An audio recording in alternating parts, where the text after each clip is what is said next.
Welcome everybody to this series on improving customer lifetime value with machine learning.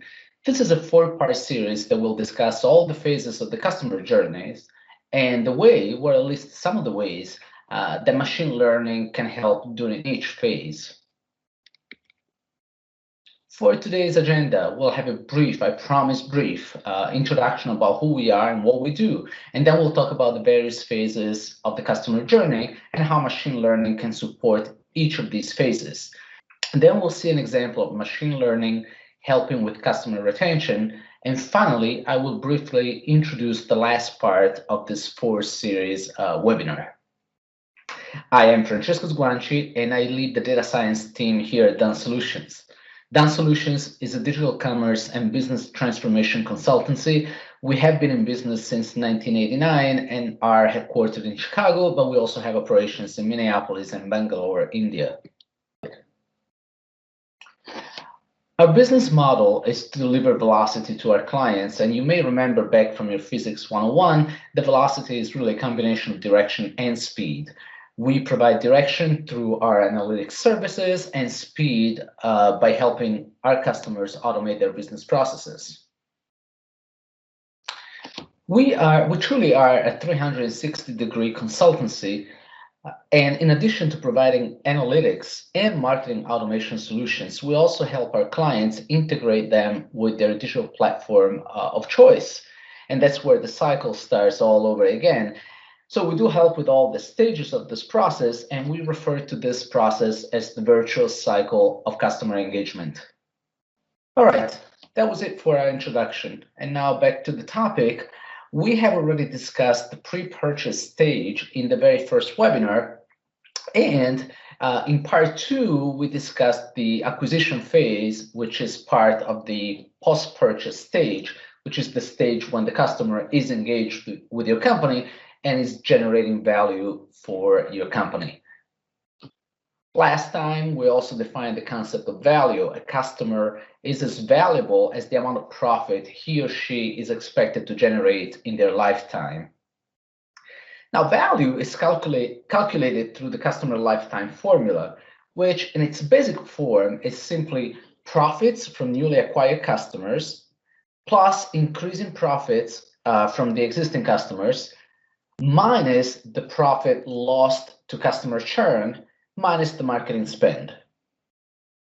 Now, obviously, customer retention is essential for future profit maximization. After all, how can you increase future profits from retained customers unless you actually retain them? And how can you minimize the losses from customer churning unless you minimize the number of customers that are actually churning? So for this, you need a good retention strategy that hopefully will answer the question of who is about to churn and why they're about to churn. Now, machine learning can help us decide what the corrective measures, if any, should be by identifying the reasons that customers are about to leave. Let me give you an example of how machine learning can help with customer churn reduction by using an actual case study from one of our clients. As always, the name of our client is kept confidential, but the data is actual data from an actual case study. If you watched part two of this webinar on acquisition, you will remember this case study, this client, Jake's Groceries.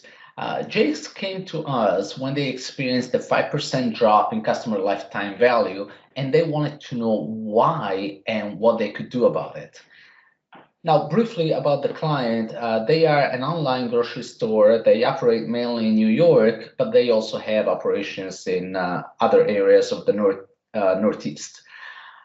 Now, every year they run a major direct mail acquisition campaign during the springtime, and we've seen how machine learning did help them with that acquisition campaign, with maximizing the number of responses for the acquisition campaign. Their marketing department also tracks the rolling 12-month retention rates for both newly acquired customers as well as existing customers. And as I mentioned last time, they came to us when their customer lifetime value was $2,225, which was roughly a 5% decrease from the previous year.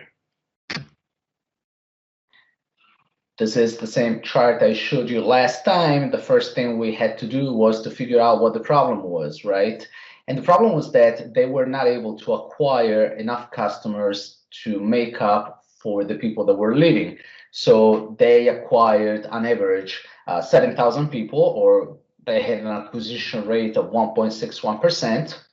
But the average churn rate for the 3-year period that we studied was 4.75. So overall, they lost 13,000 customers, but were able to acquire only 7,000. And that's why the customer base shrank.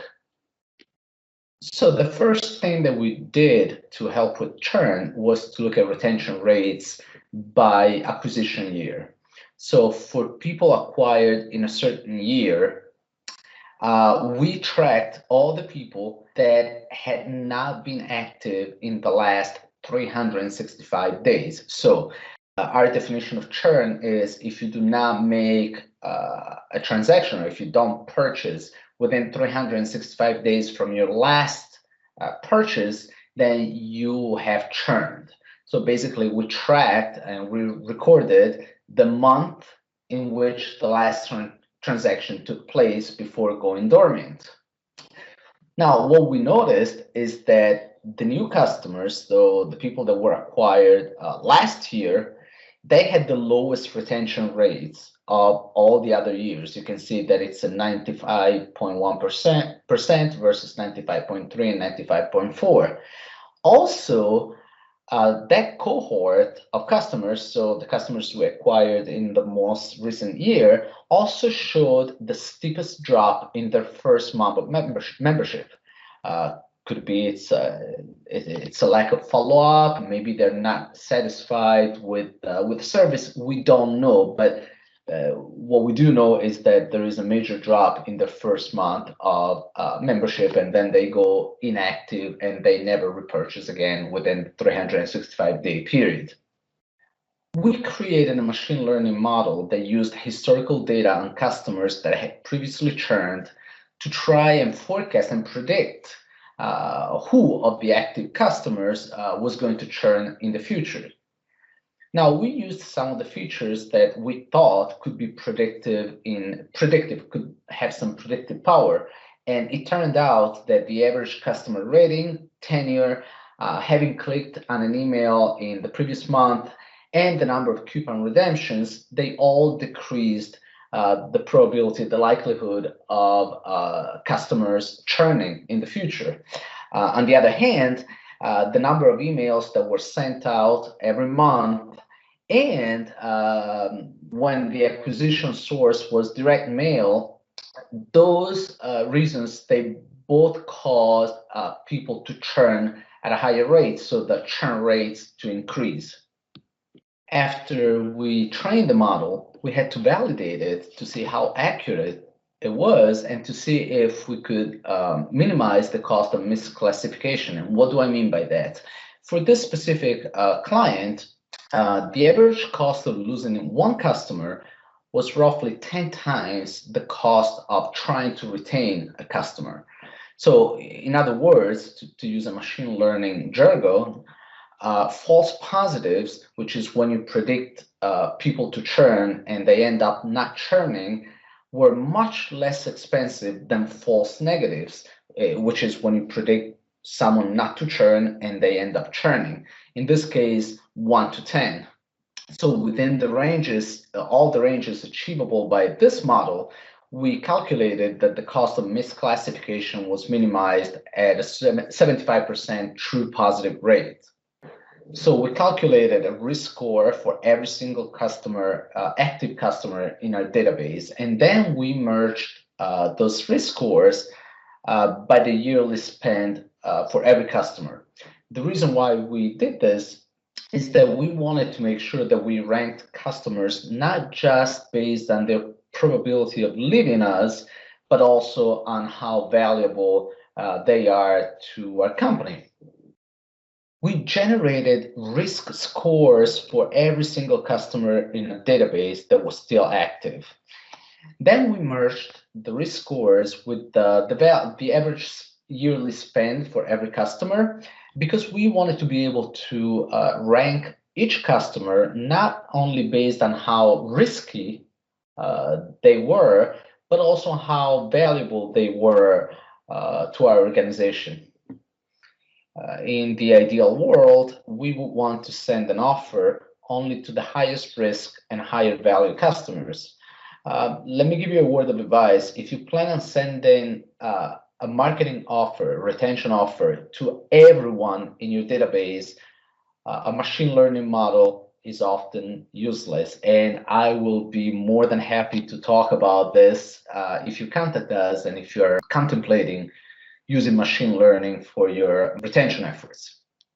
So with all of our active customers divided into 4 segments, high risk, high value, high risk, low value, low risk, high value, and low risk, low value, we created what we call the risk value matrix. Now, the people that fell into this quadrant, high risk and high value, well, these are the customers that you should be giving priority. You should send them an offer. You should take whatever action is needed to retain them because these are the valuable ones.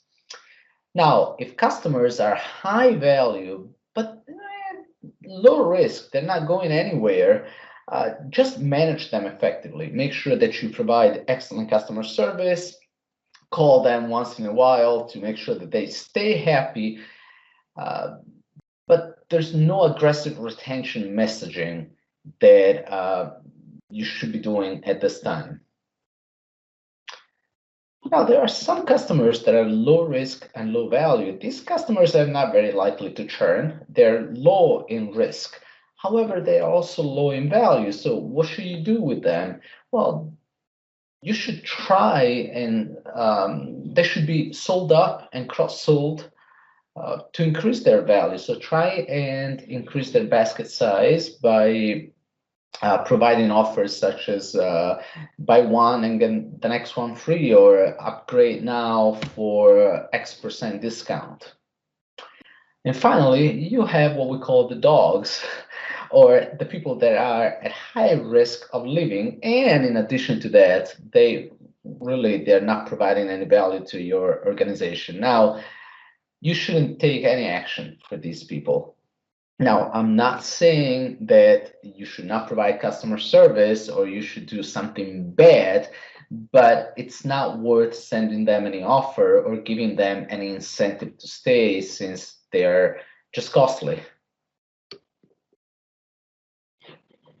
Now, not all customers will have a risk score, right? But not all customers are at risk for the same reasons. You should take corrective measures based on each customer's specific risk factor. Now, it's true that every active customer in our database will get a risk score. However, not all at-risk customers are at risk for the same reasons. And you should take corrective measures only based on each customer's specific risk factor. Now, these were the risk factors that were extracted from our model. You can see the customer A is at risk of leaving due to lower than average ratings. So this customer was probably not happy with the product or the transaction, and so they left poor ratings. And that's their main reason for for the high risk score. Then you should probably have customer service reach out to them and ask, what went wrong? How can we improve? Can we replace the product? Now, customer B is at risk due to lower than average number of coupons redeemed. So we're sending them coupons, but on average, they don't redeem as many as the average client. So perhaps the coupon is not personalized enough, or it's not an offer that they are interested in, and maybe we should look into it. And finally, customer C is at risk due to much higher than average email frequency. So basically, this person is receiving 5.5 times the number of emails that the average person gets every week, every month. Now, obviously, that's too many emails. You don't want to crowd someone's inbox with all the mail. And this is the corrective measure is just lower the number of emails in your marketing automation tool.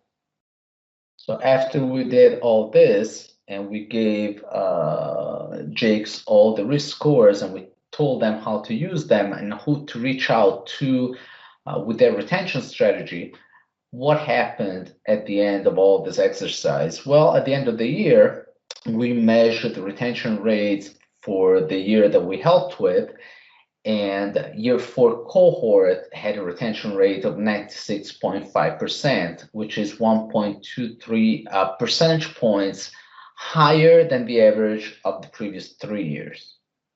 So we obviously did really well. We minimized churn and we maximized the number of people that retain their services.